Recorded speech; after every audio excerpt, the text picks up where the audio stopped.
வணக்கம். சற்று முன் கிடைக்கப்பெற்ற மிக மிக முக்கியமான செய்தி ஒன்று வெளியாகி உள்ளது. அதிமுகவின் வேட்பாளர்கள் ராஜினாமா அதிர்ச்சியில் எடப்பாடி பழனிசாமி. சட்டசபை தேர்தல் நடைபெறுவதற்கு இன்னும் சில நாட்களே இருக்கக்கூடிய நிலையில் ஒட்டுமொத்தமாக அதிமுகவின் வேட்பாளர்களை அறிவித்து தேர்தல் பிரச்சாரத்தில் ஈடுபடக்கூடிய எடப்பாடி பழனிசாமி அவர்கள் சசிகலாவிற்கு ஆதரவுகளை கொடுத்து தேர்தல் வேட்புமனுவை தாக்கல் செய்தவர்கள் ராஜினாமா செய்யக்கூடிய ஒரு சூழல் உருவாகியுள்ளது. தேர்தலில் நாங்கள் போட்டியிடவில்லை என்றும் தற்பொழுது தாங்கள் வகித்து வரக்கூடிய பதவியை ராஜினாமா செய்து வேட்புமனு தாக்கலை வாபஸ் பெறுவதற்கான ஏற்பாடுகளையும் செய்து வருகிறார்கள். இதற்கு மிக முக்கியமான காரணம் என்ன தெரியுமா? எடப்பாடி பழனிசாமியின் மீது நம்பிக்கையே கிடையாது. அதிமுக வெற்றியடைவது கடினம். இந்த தேர்தலில் நாங்கள் சொத்துக்களை இழப்பதற்கு தயாராக கிடையாது. தென் மாவட்டங்களில் செம்மலை மற்றும் தனபால் போன்ற மிக முக்கியமான நிர்வாகிகள், தாழ்த்தப்பட்ட சமுதாயத்தை சார்ந்த தனபால் அவர்களுக்கு வாய்ப்புகள் மறுக்கப்பட்டுள்ளது. தென் மாவட்டத்தை சார்ந்த மிக முக்கியமான நிர்வாகிகளுக்கு வாய்ப்புகள் மறுக்கப்பட்டுள்ளது.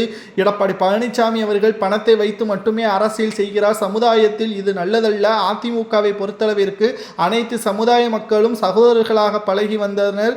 எம்ஜிஆர் அவர்களது காலத்திலிருந்து ஜெயலலிதா அவர்களது காலம் வரை அனைவரையும் அரவணைத்து தான் கட்சியவே வழிநடத்தினார் மறைந்த முதல்வர் ஜெயலலிதா அவர்கள். ஆனால் எடப்பாடி பழனிசாமி அவர்கள் ஒரு தேர்தலில் கூட வெற்றியடைந்தது கிடையாது. தற்பொழுது அதிமுகவின் இந்த நிலைமைக்கு காரணம் எடப்பாடி என்ற தனிநபர் மட்டுமே என்ற ஒரு குற்றச்சாட்டுகளும் முன்வைக்கப்பட்டு வருகிறது. 2026 சட்டசபை தேர்தல் அதிமுக தோல்வியை தழுவும். நாங்கள் எதற்காக சொத்துக்களை இழந்து நடுரோட்டில் நிற்க வேண்டும்? எங்களுக்கு பதவியும் வேண்டாம், வேட்பாளர் அந்தஸ்தும் வேண்டாம், போட்டியிடவும் வேண்டாம் என்று கூறி ராஜினாமா செய்து சசிகலாவிற்கு ஆதரவுகளை கொடுத்து வருகிறார்கள். இங்குதான் சசிகலா அவர்களது அரசியல் யுக்தியே இருக்கிறது. சசிகலா அவர்கள் ராமதாஸ் ஐயா அவர்களுடன் கூட்டணி வைத்திருக்கிறார். 234 தொகுதிகளிலும் போட்டியிடப் போவதாகவும் அறிவித்துள்ளார். இங்கு எடப்பாடி பழனிசாமி அவர்கள் வெற்றி அடைகிறாரோ இல்லையோ, ஒட்டுமொத்த ஆதரவுகளும் சசிகலாவின் பக்கம் வரும். 5000 ஓட்டுகளில் கடந்த முறை தோல்வியடைந்த எடப்பாடி இந்த முறை ஒவ்வொரு தொகுதிகளிலும் சில 1000 ஓட்டுகளில் அதிமுக தோல்வியை தழுவும் என்றால் அது சசிகலா அவர்களால் தான் என்றும், இதுவே சசிகலாவிற்கு கிடைத்த மிகப்பெரிய ஒரு வெற்றியாக பார்க்கப்படும்.